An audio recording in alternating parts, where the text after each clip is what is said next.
Percival would be in conversation with the community answering questions. I just wanted to confirm that a live Q&A is going to happen, or is it only going to be pre-screened questions at the end? We have pre-screened questions for the... How's that conversation? Yeah, you told me the opposite. Everyone had a chance, no, I didn't say otherwise. Everyone had a chance before to submit their questions, so... Why are you scared? Pre-screen the questions.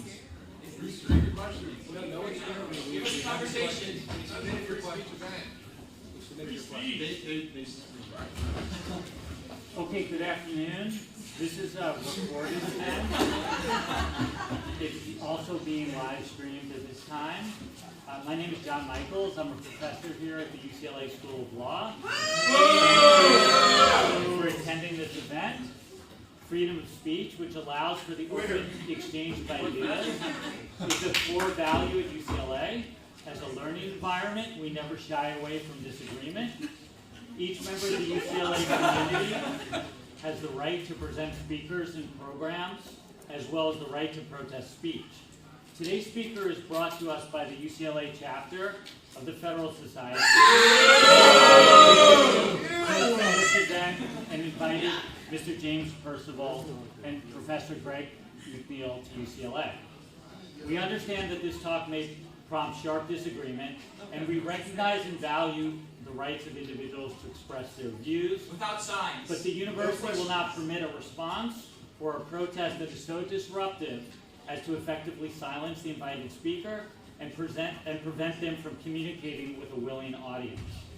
Campus officials are present and prepared to approach any individual or group who create a disruption. They will be warned, and if the disruption continues, they will be required to leave and are subject to arrest by the University Police Department. Free speech. Individuals could be held accountable under UCLA policy, as well as any applicable criminal laws. Our goal this afternoon is to have a peaceful and respectful event. Please be mindful of other audience members, and thank you for your attention. Is that what the right answer? I have the distinction of introducing today's event, which is a conversation between the Honorable James Percival of the U.S. Department of Homeland Security and Professor Gregory McNeil at Pepperdine University. I have this distinction even though I have been and remain a forceful and unsparing critic of this administration, which I fear has an insufficient regard for our democracy and an insufficient commitment to the rule of law. I am thus an unlikely convener in all but perhaps the most pertinent of ways. I believe in the importance of civil discourse, and visits like the one we're having today with Mr. Percival is both a test and a learning opportunity. I'm grateful to our FedSoc for encouraging me to elaborate on this point. And so with your indulgence, I would like to start by introducing Professor McNeil. It doesn't even go here. Professor McNeil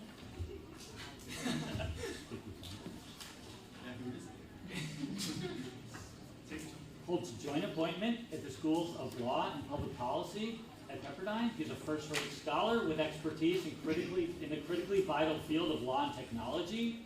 And when he isn't writing, Professor McNeil may be found advising the White House, federal agencies, and the federal and state legislatures. Professor McNeil has a background in the world of tech startups, where he has served as a company founder, an investor, and an advisor. And before that, he served as a communications and technology officer in the U.S. Army. Professor McNeil decided to join us today from Malibu, of all places, though it's raining, so it's probably a good day to duck out of the beach. And please join me in welcoming him to UCLA. You don't have to speak if you don't want to. Thank you, Professor Michaels. Appreciate it. Thank you, everyone, for coming out. So you heard a little bit of background on me, but my philosophy here today in approaching this goes all the way back to my time in law school, where I appreciated when we had open debate on campus. And so I take my responsibility here to ask difficult questions to Mr. Percival, who I just met 5 minutes ago. So we don't know each other. We've had no interactions. This is my first time meeting him. And so, and so my goal here is to ask thoughtful questions. I know that there are a lot of emotions associated with the practices that the Department of Homeland Security has engaged in. and I promise you I'll have a series of difficult questions for Mr. Percival along those lines. They won't all be immigration focused. Some of them will also focus on other aspects of DHS's authorities. And so I'm hopeful we'll be able to get through all those so that we can also get to some of the questions that were submitted.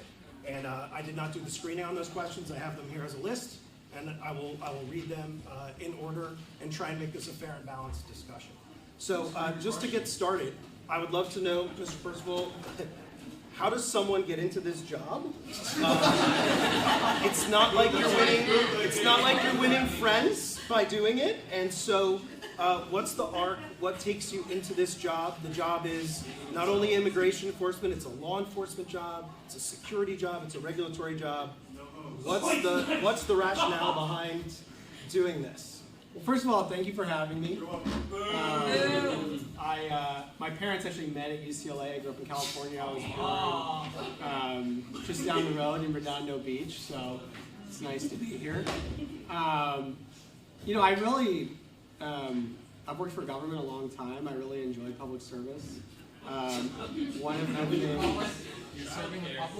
One of the things I really like about working in government is you encounter new and different legal questions every day. I mean, you rarely are looking at issues where you just, you know, in law school they sort of train you to go read case law, and there you find a case and it just says this is the answer. I would say the vast majority of the legal questions that I deal with on a day-to-day basis, there is no binding case law. You're reading statutes, you're reading the Constitution. Yeah, if you don't count the Fourth Amendment. So that makes the job very, very interesting. In terms of this job specifically, I think I had worked on a lot of the issues that the department works on from the outside in my role in the Florida Attorney General's office, and I'd gotten to know the department very well. I'd served at DOJ before where we represented the department a lot, so I knew it well. I knew a lot of the people who were involved with it, and most of the time, as you'll find in your legal career, things just sort of happen to you more than you seek things out, and you know that was kind of how I got here. So. Okay. All right. Let me start with the question that first came to my mind with an opportunity to have the General Counsel of DHS here, and that's I'll summarize it and then I'll go into it. Why does it exist? Maybe someone said that. And so why does DHS exist? So when the Homeland Security Act was passed in 2002, critics warned the new development will become a bloated sort of mega agency. They were worried it would blur domestic law enforcement, national security. 24 years later, we've got... Sorry, I think we're going to talk about some career stuff before this. Oh, I'd asked the question. So I'm, in the interest of time, I was jumping past. Okay, so... I thought it'd be valuable to talk a little bit about. If you want to share something about that's fine. That's fine. Go ahead. So the budget is $100 billion. You have 3,000, 3,500 attorneys working for you. So what's your sense of whether that debate we had back in 2002 to create DHS, does it still make sense today to have this massive sort of security police organization? What's the evidence in your mind about that, about consolidating Customs, Secret Service, FEMA, TSA, Coast Guard, ICE? What's the rationale behind this? Or perhaps, because it's a federal society event, what's the conservative or libertarian case for this agency? Yeah, I think, obviously, I'm the general counsel. My job is to provide legal advice. Those are ultimately decisions for Congress. I mean, what I can say is, as a sort of routine matter, we see the different components of DHS working together. So I'll give you an example. So I was at the border yesterday. One of the really tragic things that happens at the border in California is a lot of illegal crossings happen by water, and a lot of people drown. This is a big issue. And the seamlessness in terms of Customs and Border Protection, which is responsible for that patrol, but then Coast Guard has jurisdiction over a lot of those waters, and they have a major search and rescue effort. So it's very common for CBP to be patrolling for illegal crossings and then to find aliens in peril. And there's a very seamless effort by Coast Guard to come in and do search and rescue. And unfortunately, we do lose people illegally crossing by water, but we do have a very good search and rescue team. So that's like one example. Another one is, you probably saw the news story recently of a lot of the Coast Guard search and rescue in the flooding in the South. So that's kind of a FEMA mission, but Coast Guard has a great sort of helicopter search and rescue team. So there's a lot more examples like that. Like at the airport, that a lot of the American public doesn't even really see the difference between TSA and the customs functions. Like they just think they're dealing with the same people, but those are actually two different components of DHS that are sort of seamlessly interacting. So there's definitely a lot of efficiencies in terms of the different components working together. So there are two things that I want to press on there. First was, it sounded like you were making a humanitarian case for aspects, and we'll get to immigration enforcement in a second. Just the narrow question on the idea that there's a humanitarian case for Coast Guard to interdict, to help at the border. Can you explain that rationale a little bit more, and how lawyers or others inside DHS are thinking about not just the removal aspects, but then also the trafficking and the horrible things that can happen to people as they're trying to cross the border? Yeah, that's a good question. I think anytime you're operating outside of the legal system, it gives an avenue for bad actors to really take advantage of people. So when you look at sort of the smuggling operations that exist at the border, if someone wants to enter illegally, the cartels control the entire southern part of the border. So anyone who is coming in illegally is paying a significant fee to the cartels. And they typically don't have the cash for it. So typically what happens is they will basically agree, the cartels will help them enter, and then they will get to their final destination, they'll be responsible for paying off the debt over time. I mean, so when you're in a situation where you're working, you owe a debt to some criminal enterprise, and you basically have to pay off that debt or they will kill you. I mean, that's just the definition of labor trafficking. So there's a lot of and that's just one example. We see a lot of people die of like dehydration in the desert, the drownings. So when you don't have people sort of working within the system, entering in ports like they're supposed to, I mean, you do see a lot of very tragic and humanitarian problems, and that's a story that's not really told. Do you have a sense that problem Why are has you illegally changed detaining in light of the change in policy and enforcement posture from, let's say, the first administration that you served in, then your observations through President Biden, and then the current administration? Has there been a change in the humanitarian impact? Right?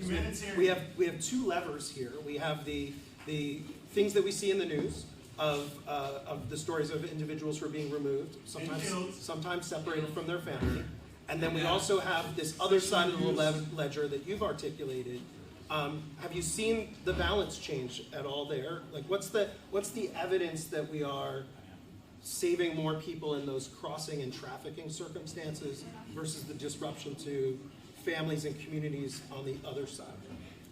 I mean, I think I tend to view border enforcement and interior enforcement, I mean, those are mostly two different components of DHS, Border Patrol and ICE. So I'm not sure you can sort of do that, the sort of balancing you're talking about. I mean, I think both of those things are important. I mean, fundamentally, my view is we have laws, and we need to enforce the laws. And the entity that's supposed to change the laws is Congress. So, I mean, that's what the Secretary has said time and time again. It's not for him to decide what the laws are. That's Congress's decision. Okay, so if I understand the stated rationale of the agency, not just you, but also the Secretary, the new Secretary, and I suppose the prior Secretary, is that the agency is merely acting upon a set of laws that Congress has passed, and that's where you're claiming the authority from. This is a follow-up question, right? So how much interpretation of that does your office do? And is it oftentimes something that Professor Randy Barnett said, you take an idea that might have been, sort of an off-the-wall idea, and you throw it and you see and you test it in the courts? Is that an active thought process in your mind, in your office, to sort of take the law, interpret it, push it to its maximum boundaries? Is that a technique that your office endorses or actively pursues? No, I don't think so. I mean, we're trying to apply the laws as written. I mean, there have definitely been legal interpretations that past administrations have took that we disagreed with. The notable one working its way through the courts is a detention authority question. It's come up in habeas cases. There's two different statutes that govern immigration detention. And there's always been a question for certain categories of aliens, whether for statute 1, under which you get what's called a bond hearing, or statute 2, under which you don't, which one applies. So that was like a notable situation where we changed positions, but so far we've been unanimously successful in the Court of Appeals. We've won in the 5th and the 8th Circuit. We've had no contrary decisions. So I think a lot of district courts didn't like that change in position and suggested there was something untoward going on, but we've been universally successful in the Court of Appeals. So I think a lot of it's narrative more than reality. You mentioned the 5th Circuit and the 8th Circuit. Were those cases in your mind brought in those jurisdictions because that's where the individuals are, or is there a portion of the litigation strategy that seeks to select forums that are more convenient? No, we have an expedited appeal in the 9th Circuit too. Okay. Obviously we'll see what happens with that. But habeas cases, there's a district of confinement rule, so we don't pick the venues. But no, we're trying to take that case up in as many circuits as possible because we think we're right. And so far, courts of appeals have agreed with us.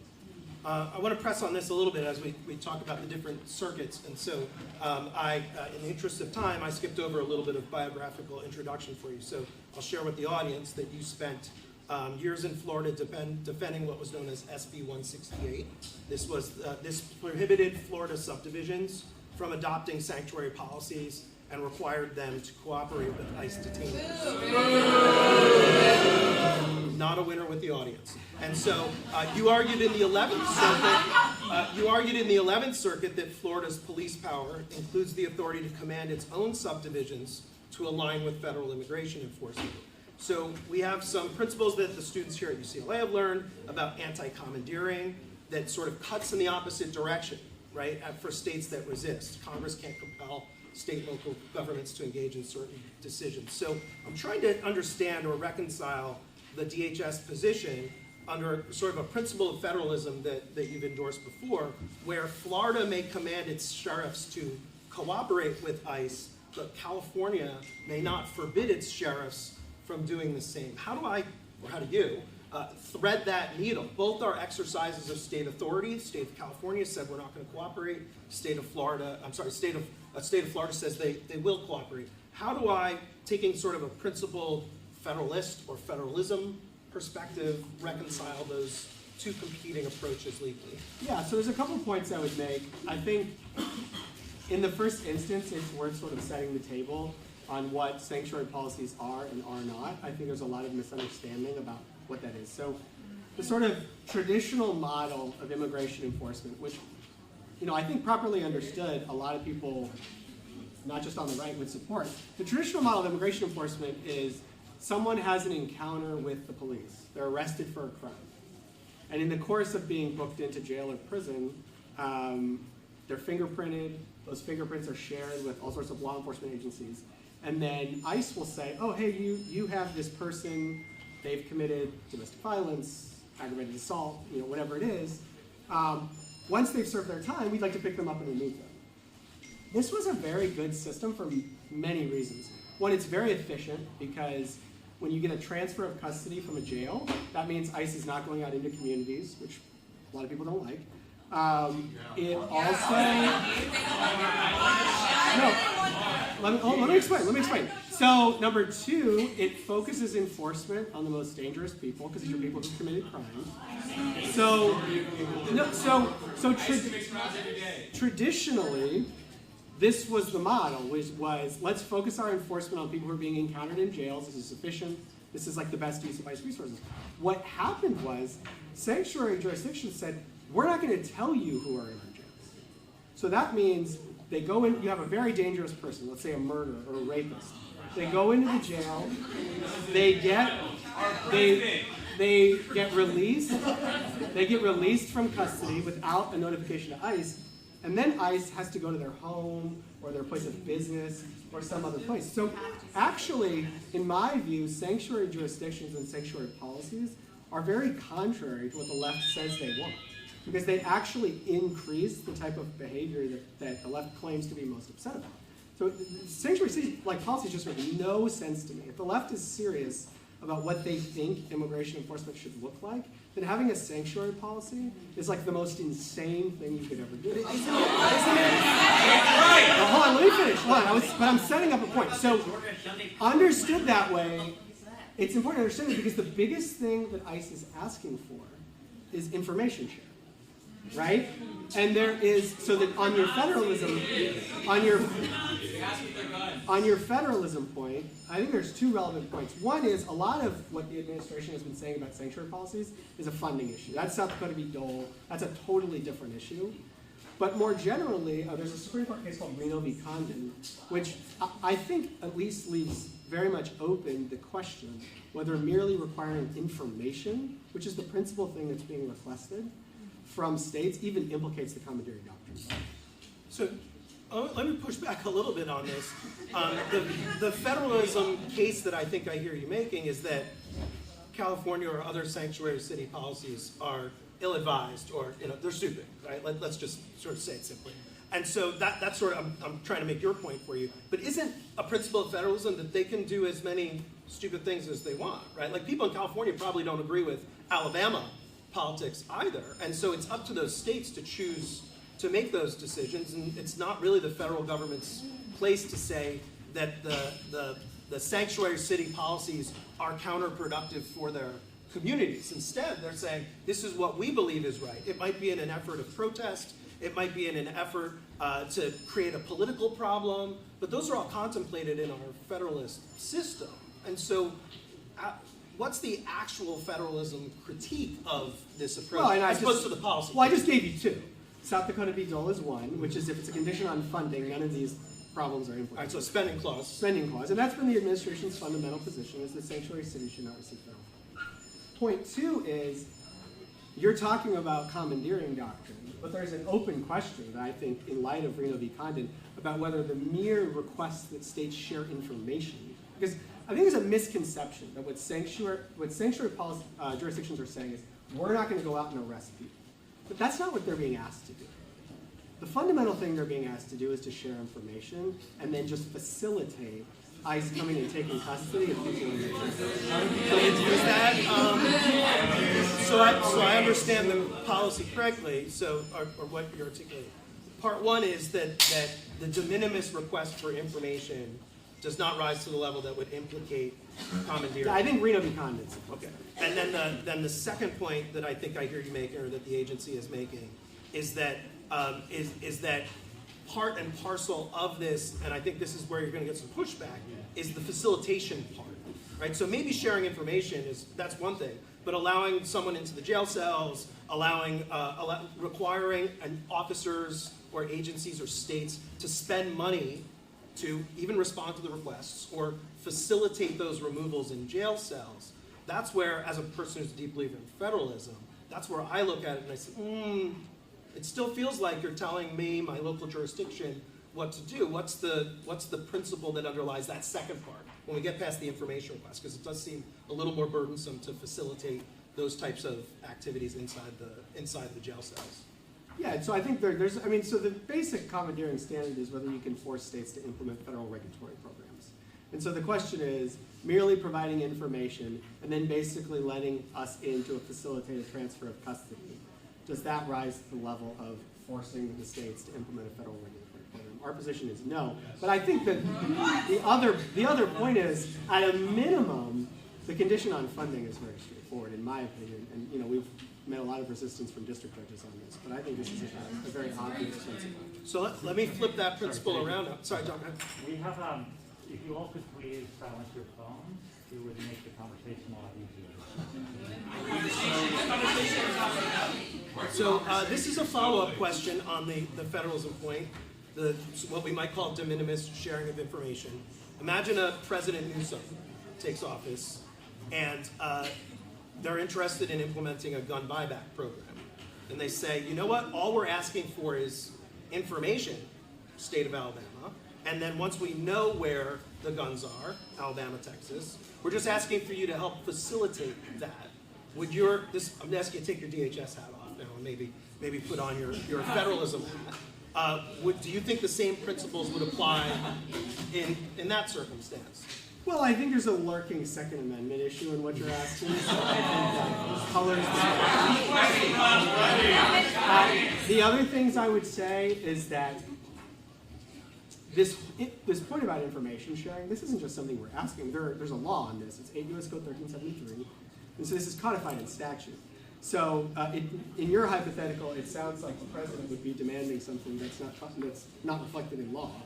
But Let's assume for argument's sake that it is. so assume there's a statute and assume there's no Second Amendment issue, and your fundamental question is, can the federal government ask the states for information without violating the 10th Amendment? Then our answer is, I mean, there's a bunch of other problems with that scenario, and I very much don't support it. But on the information sharing and 10th Amendment, I'm not sure how it's different.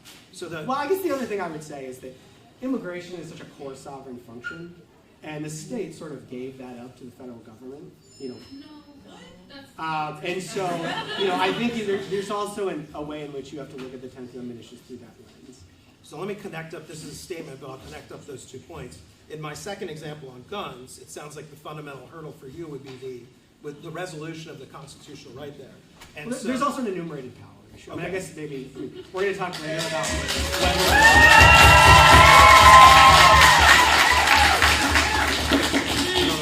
I assume they were so happy with my enumerated power. I mean, we're going to talk later about whether U.S. v. Butler is correctly decided. So, I mean, that would be another, in terms of spending for the general welfare. Sure, So, okay. So there's many legal problems with your scenario that are not I'm specific. insulted. That are not specific to what we're talking about, I guess is what I'm saying. Let me transition to a broader topic around the First Amendment. We have a bunch of free speech advocates in the room. And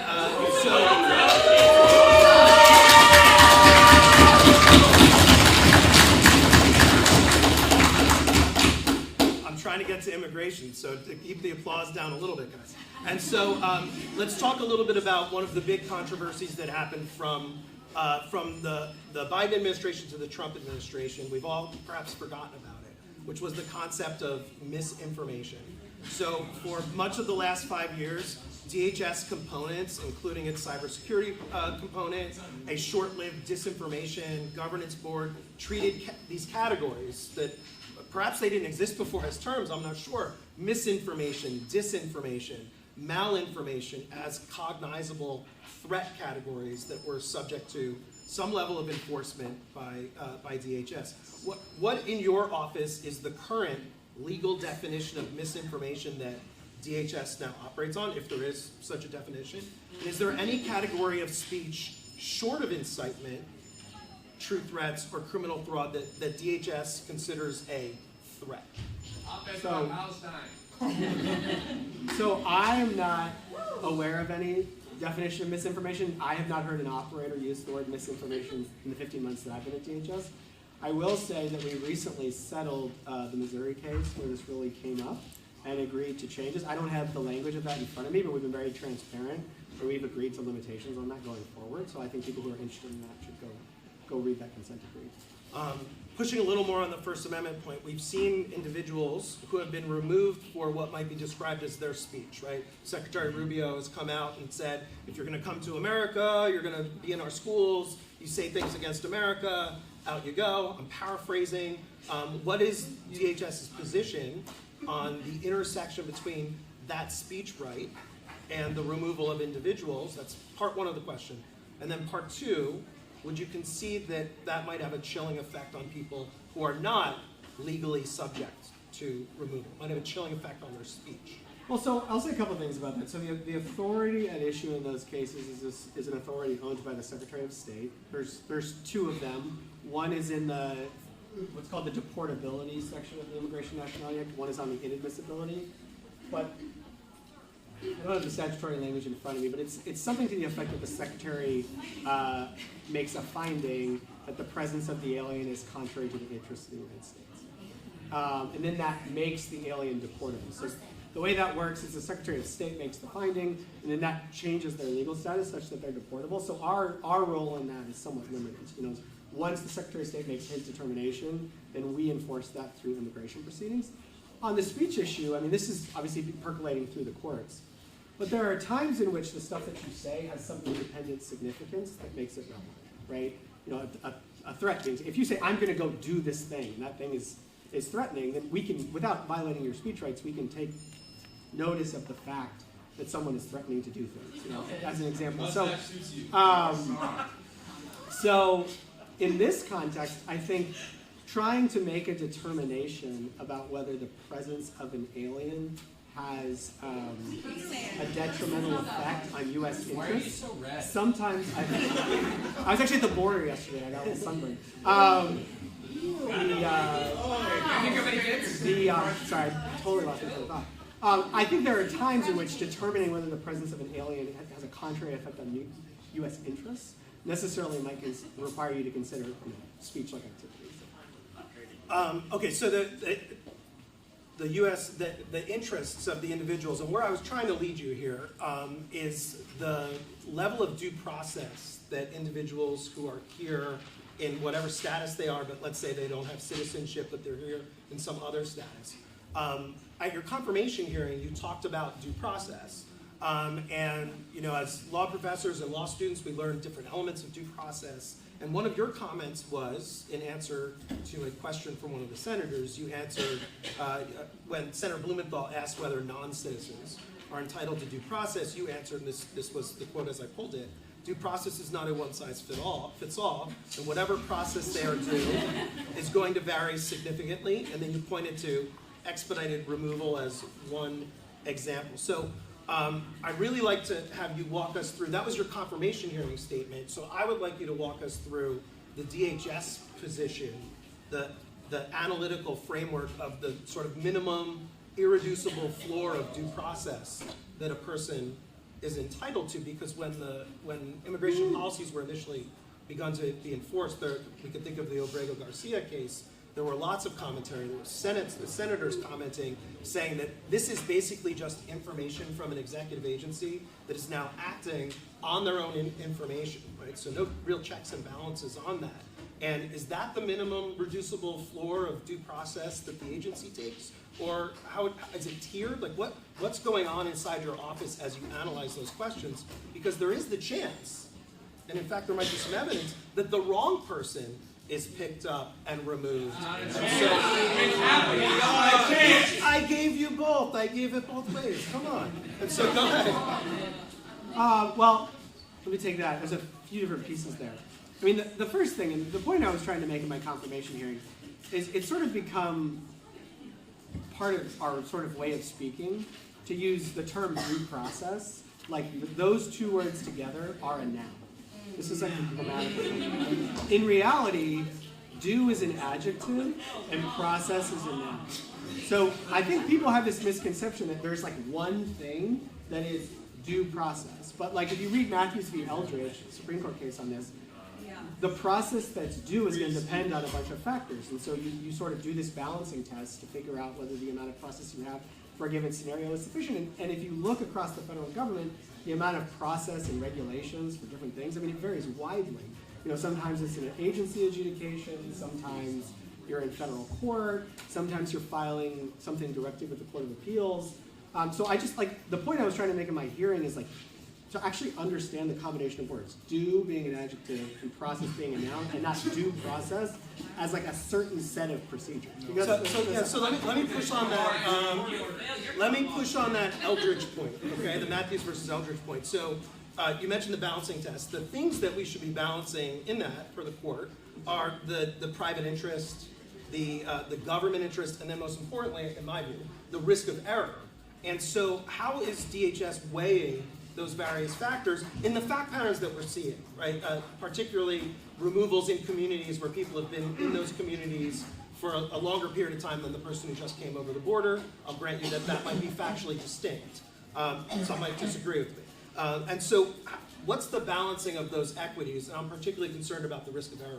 Yeah, well, let me just to finish my thought from before. So, typically in most circumstances, the basic processes are set up by Congress, right?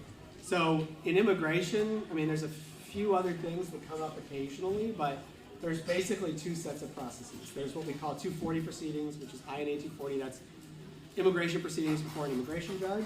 And then in certain circumstances, what's called expedited removal. Both of those are found in statute. So our main sort of role is regulatory implementation of that. So if we sort of layer regulations on top of what Congress has set out. So in the sort of standard removal context, which is the most common context in removal proceedings, I mean, that all happens before an immigration judge. That's part of DOJ. So that's not even us. And that's an adjudication. I mean, it's an executive branch adjudication, but I mean, they wear robes, they have gavels. I mean, it's like a very formal proceeding. So I mean, I don't mean to dodge your question. I think fundamentally our answer is the process that Congress creates is the process that we follow. Okay, so Now maybe if there's a certain circumstance somebody thinks that the congressional setup process is deficient, I mean we might layer additional sort of regulatory processes on top of that, but that's not.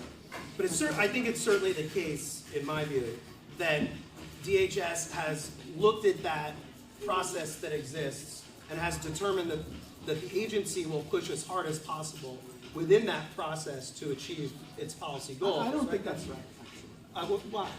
I mean, we still have many regulations on the book that provide like processes and procedures that are not expressly set out in statute. Like to give you an example, expedited removal, all it says in statute is the alien shall be ordered removed without further hearing or review. But we have like sort of robust processes, ways to make sure they don't have a fear claim. I mean, we have all of these processes in regulation and in policy that we follow. And it's your position that and those policies and procedures are adjudicated by DOJ as part No, of that's the us. Sorry, expedited removal is us. Although there is immigration judge review of expedited removal orders that an alien can request. So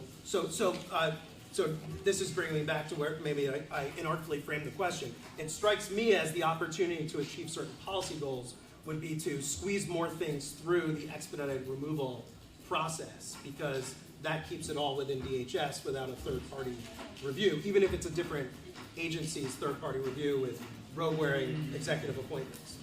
Well, it is certainly the case that expedited removal by statute can be as broad as someone who illegally entered in the last 2 years.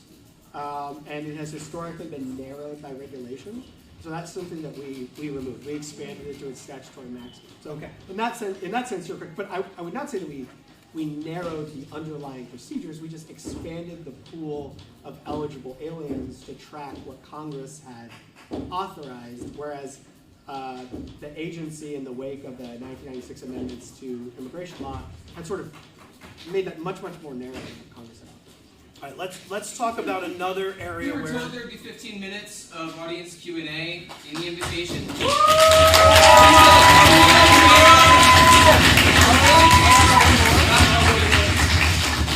I was about to ask one more question, then go to the Q&A. This is another. The pre-screened or audience? I'm going to go to the ones that I received. And so this is I'm not gonna say this might be a question that people were interested in. So let's talk about administrative warrants and the Fourth Amendment. Two definitions here for the audience. We have judicial warrants. All the real lawyers refuse to do it. Judicial warrants signed by a neutral magistrate. Due process. Mark, shorten the mustache. Hey, Conla.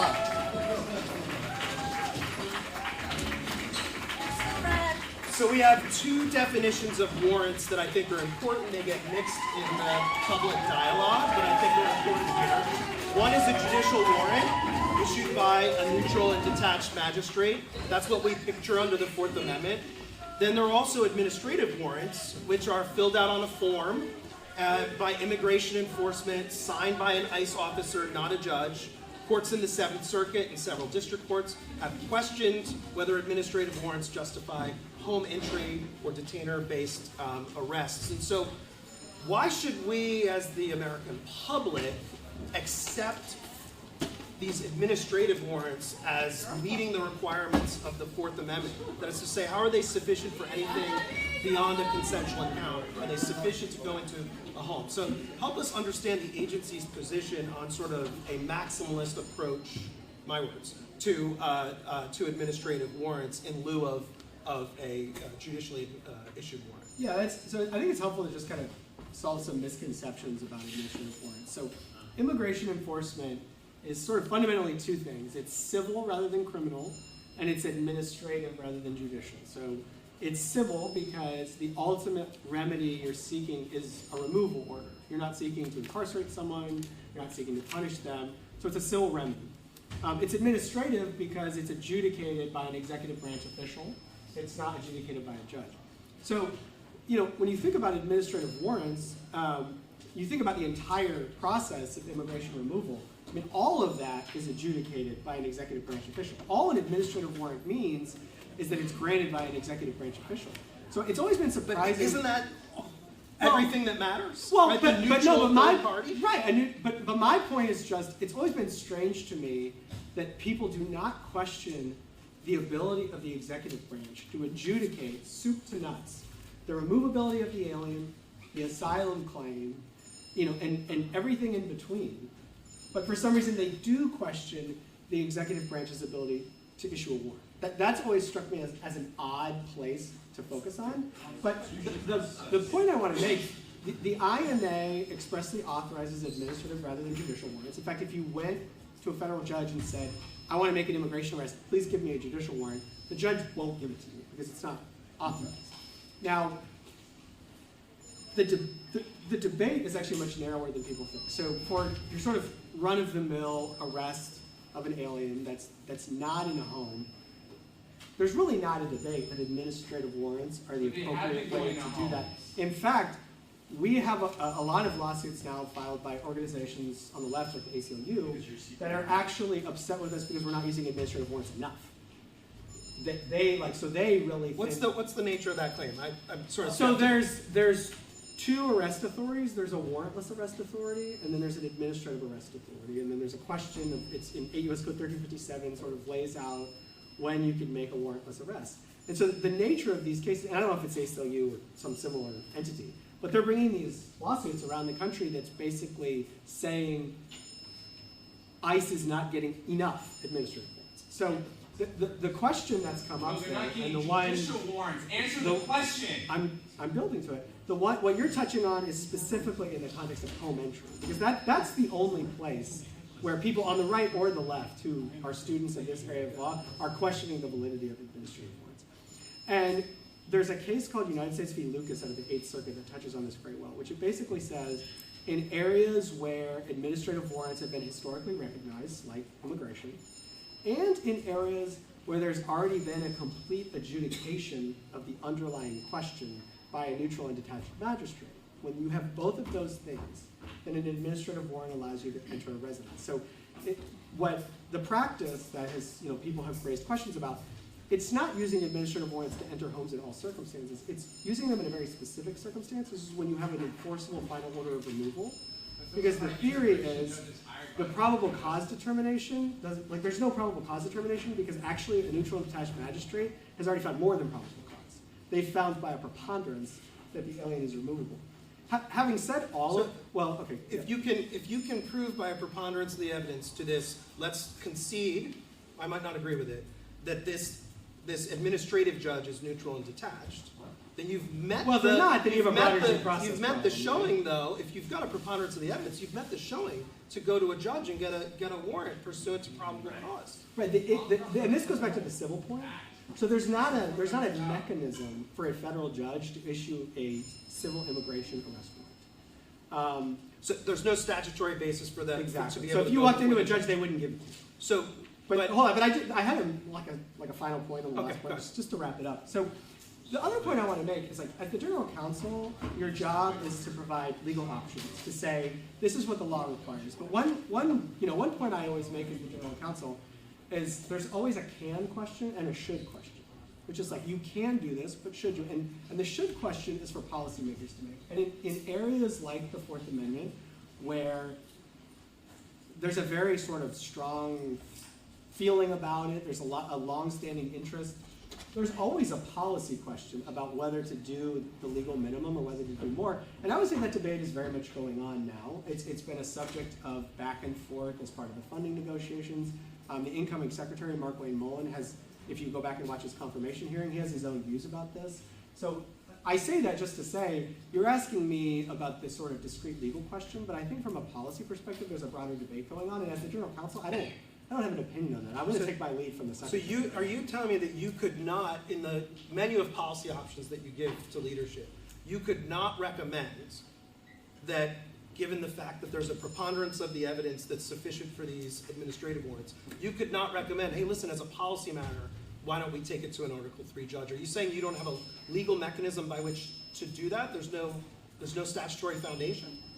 Yeah, well, so what I'm saying is the historical way, when ICE has wanted to get a judicial warrant, what it has historically done is it's found a chargeable federal crime.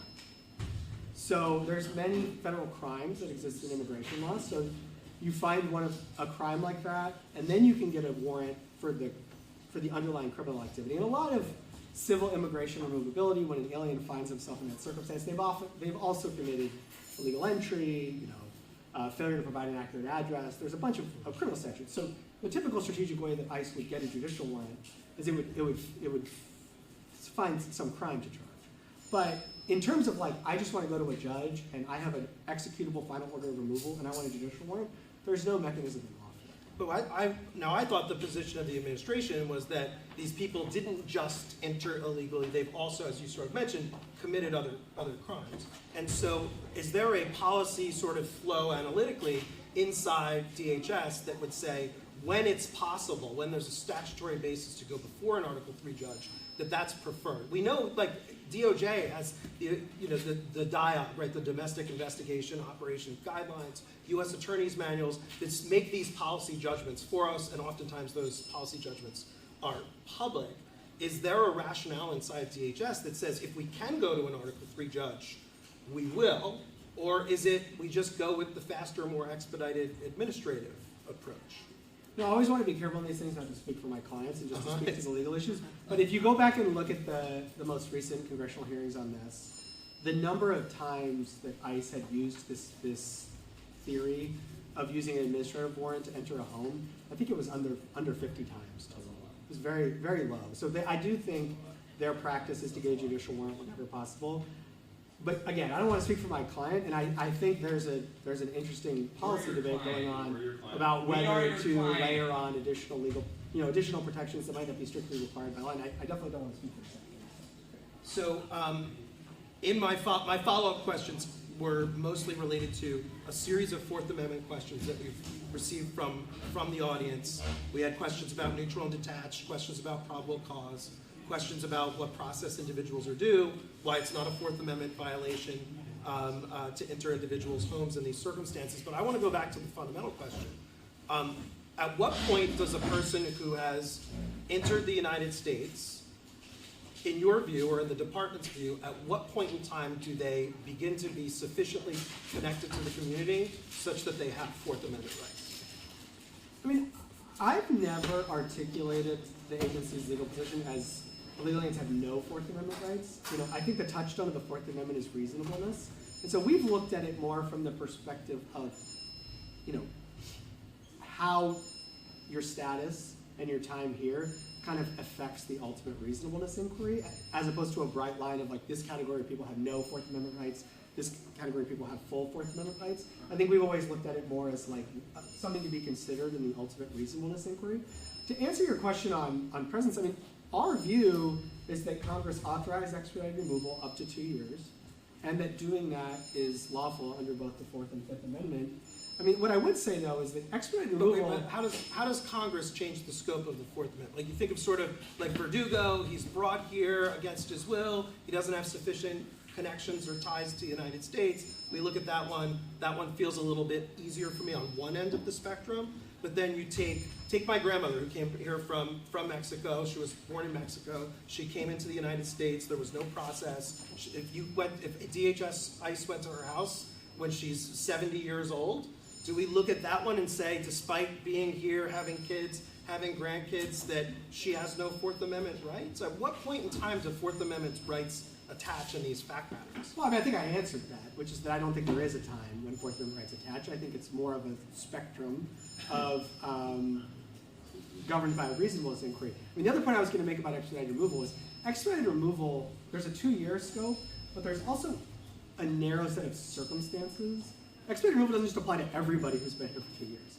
It applies to a specific set of circumstances, which is that either the alien lacks valid documentation or has engaged in some sort of fraud. And then there's procedural protections. I mean, expedited removal, even though the statute says they shall be ordered removed without further hearing or review, there's all sorts of procedural protections to make sure the alien doesn't have fear of returning to their home country, to make sure There's some back-end IJ review. I mean, there are procedures built into this. And I guess from my perspective, I'm not a legislator, so I'm not going to sit here and say, this is the exact amount of process that should apply. We're going to look at the laws that Congress gave us and decide whether we think they're sufficient. And when I look at the expedited removal statute with the 2 years and the sort of scoping in the statute, we think that's sufficient.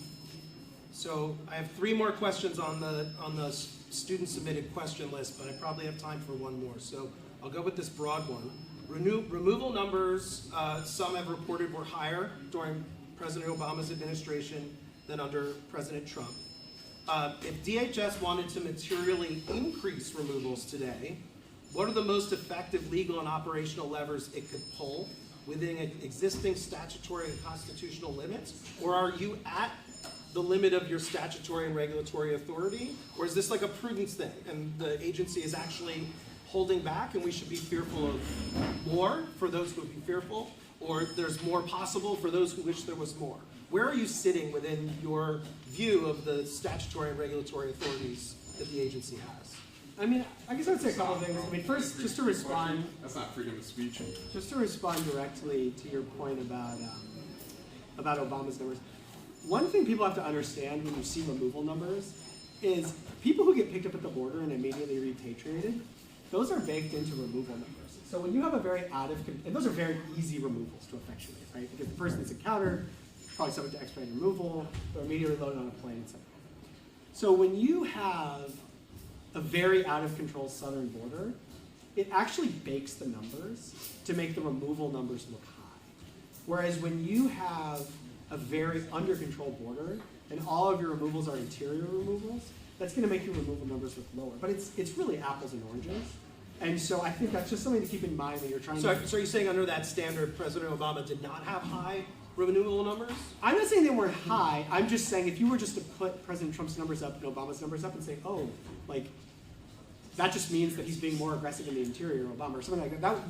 That would not be the right lesson to take from these numbers, because you have to contextualize them to understand the way a busy southern border affects those numbers. And then you could separate. I mean, there's ways to separate them out and look at. So then, we have like 30 seconds. On the authorities, do you have more in your toolbox that people should be concerned about or people should hope for? All I would say, like what I have seen that I think has been very effective is empowering people to make their own decisions. So we've really pushed, offering people a free flight home and a significant sum of money so people can really own their future. That they, because you don't, if you get arrested and you don't have time to get your affairs in order and you get removed, we tell somebody, hey, if you come to us, we'll give you a free flight. We'll actually give you an incentive payment. You can leave on your own terms. So that's something we've tried to get out there, I think, to help people, to encourage people to self-report. So, final question on that point. Are you looking for more authorities from Congress, or you have sufficient authority? I mean, I'm just the lawyer. I don't want to get out in front of the policymakers or the legislative affairs people in terms of the things they're asking for. We work with what we have. So. Okay. We are out of time, folks. I would love to keep the questions going. Thank you, everyone, for coming out. I appreciate it.